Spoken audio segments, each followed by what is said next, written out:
ఒకప్పుడు రాజకీయ నాయకులు ఏవైనా నిర్ణయాలు తీసుకుంటే ప్రజలంతగా నిరసన వ్యక్తం చేసేవారు కాదు. పైగా నాయకులు తీసుకున్న నిర్ణయాలను ఏకపక్షంగా ఆమోదం తెలిపేవారు. ఎప్పుడో ఒకసారి కొండ తెగిపడినప్పుడు నిరసన తెలిపేవారు.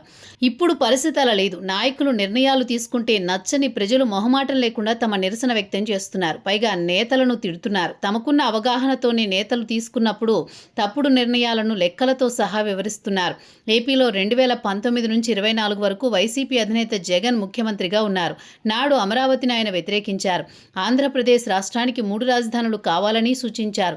అదేవిధంగా తమ ప్రభుత్వం పనిచేస్తుందని చెప్పుకొచ్చారు. కానీ 3 రాజధానులకు సంబంధించి పనులు 5 ఏళ్ల పరిపాలనా కాలంలో ఒక్క అడుగు కూడా ముందుకు పడలేదు.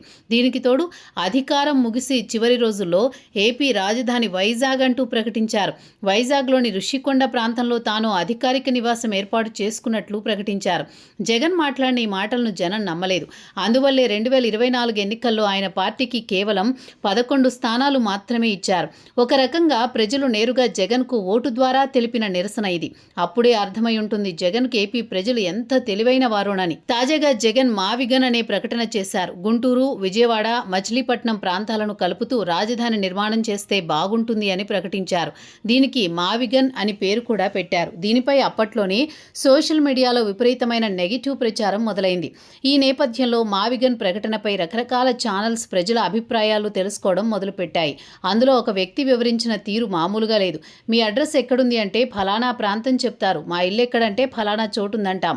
అలా కాకుండా బెడ్రూమ్ విజయవాడలో, బాత్రూమ్ గుంటూరులో, హాల్ మచిలీపట్నంలో ఉందని చెప్పలేం కదా.